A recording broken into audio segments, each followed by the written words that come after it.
একজন হামজা চৌধুরী বদলে দিতে শুরু করেছেন লাল সবুজের ফুটবলকে। এবার আর পেছন ফিরে তাকানো নয়, বরং দেশের ফুটবলে প্রতিভাবান ফুটবলার আনার জন্য সব ধরনের চেষ্টা চালিয়ে যাচ্ছে বাংলাদেশ ফুটবল ফেডারেশন। সেই ধারাবাহিকতায় এবার দীর্ঘদিন ধরে আলোচনা চলমান কানাডা প্রবাসী সামিত সোমেচোক বাফুফের।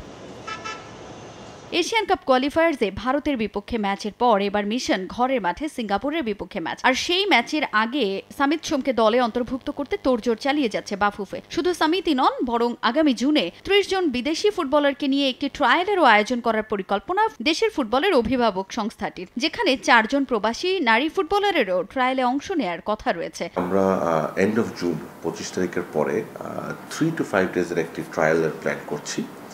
সেটি ঢাকায় হতে পারে, ঢাকার বাইরেও হতে পারে, যেখানে মনে করেন আপনারা ১ দিন থাকবে বেসিক ওরিয়েন্টেশনের জন্য, তারপর ছোট ছোট টিম করে তাদের মধ্যে কোম্পানিতে ম্যাচ খেলানো হবে।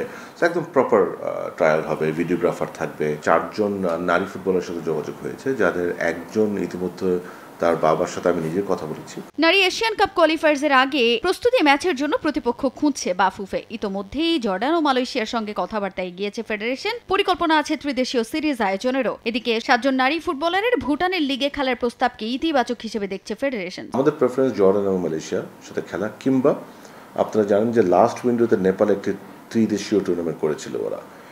এই ধরনের কোনো কিছু যদি নেপালে করে থাকে কিংবা কোনো জায়গায় করে থাকে, আমরা সেটাতে ইন্টারেস্টেড আছি। এরা যেহেতু ন্যাশনাল টিম প্লেয়ার, তারা যখন বিদেশ ক্লাবে যায়, যে দেশে যাচ্ছে সেখানকার এফএ মানে ফেডারেশন আমাদের সাথে যোগাযোগ করে তাদের ব্যাপারে সবকিছু ঠিকঠাক আছে কি নাই।